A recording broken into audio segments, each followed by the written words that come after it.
Hi everyone, today we're going to be painting our mountain landscape. In order to paint your mountain landscape, you're going to need some watercolors. You might have one of these sets at home. If not, I might have handed you one of these, a pan, in art class to take home. A pan is just one of these colors just popped out of the container.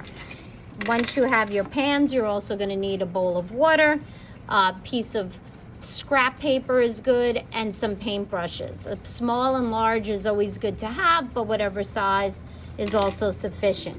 You also need something to mix colors on, whether it be a piece of wax paper.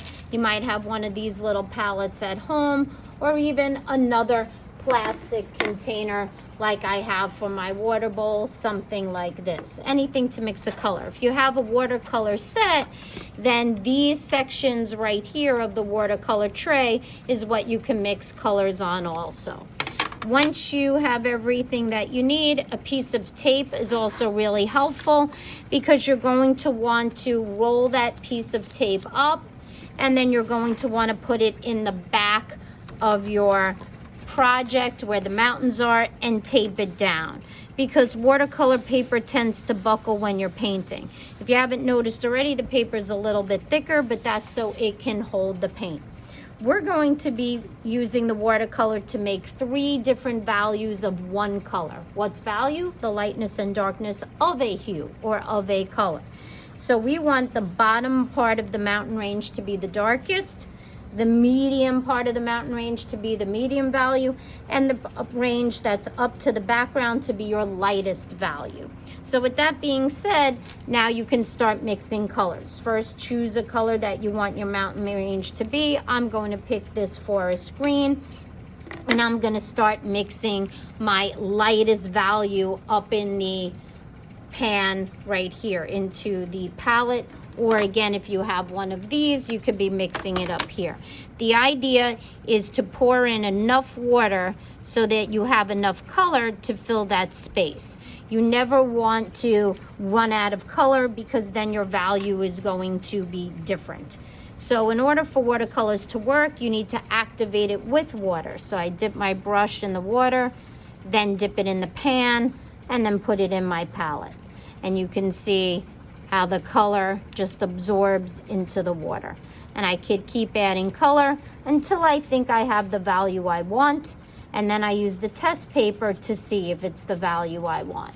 So I want my first value to be really, really light, and this looks like it is really light. So I'll take my paintbrush and I'm gonna work out of the palette. I never want to dip it back in the pan and move it to my painting, because then the value will change. So now I have enough color to start filling in this mountain range right here.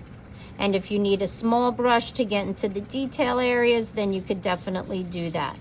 When you paint, watercolor dries pretty quickly, so you want to move quickly.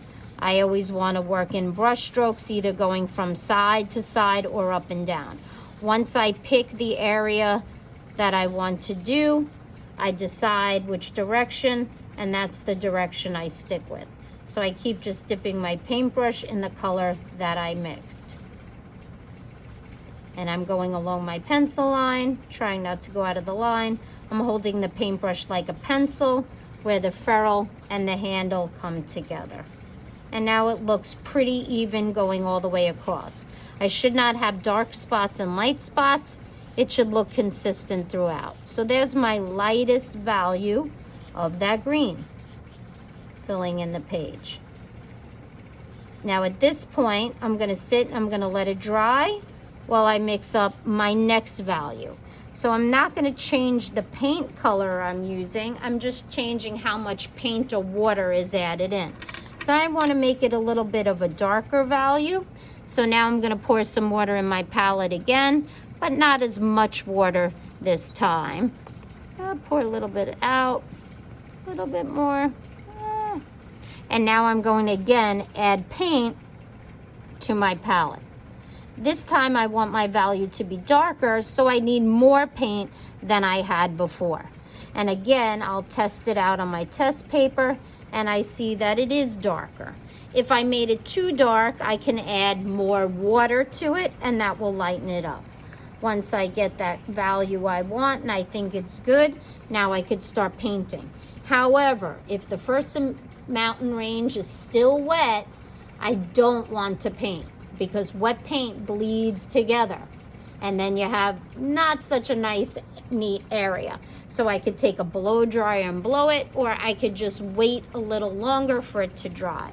Once I feel it's dry, then I start adding in my second value onto my mountain range. And again, I want to work fairly quickly because watercolors tend to dry real quickly. So a large brush in a large area is probably your best bet. I don't want to see stripes on my paper, so each time I dip my brush in and I put that new brush stroke on, I might just want to go back and overlap where I just painted to keep it consistent without any stripes. I'm working across, I'm going in one direction. And I'm going to keep filling in that part of the mountain range. So you'll do the same thing. Once I'm done with this part of the mountain range, then I add in my third value. My third value should be my darkest value. That's the one closest to the fold line there. And when I mix my paint with my water, obviously I want more paint. I want to check the watercolor first on my test paper right here so that I don't pick a value that looks too similar to the one that I just did. So here I am, moving across the paper, almost done. Now when I look at this, it looks kind of light, doesn't it? So I could keep adding on a second layer with the darker color. Second layer will make it appear a little bit darker, which is what it's doing now. And if I need to add in a little bit more paint to this, I can. I just want to make sure that it's similar throughout.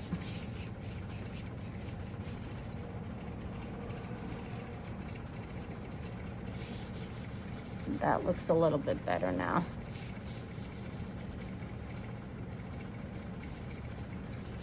Remember, you always want to work from your palette, not directly from the pan of paint.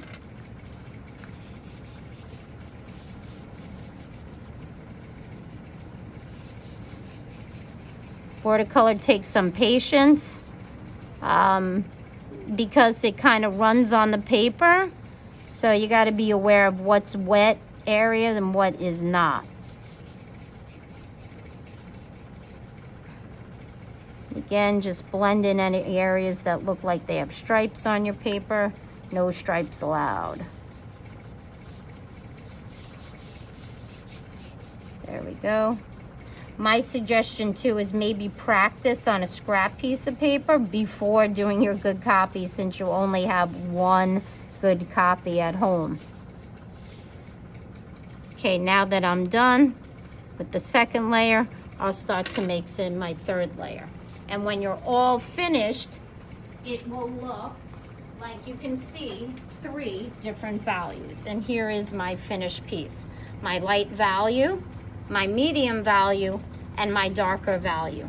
I stopped at the fold line, and then you're done for that part. Have fun.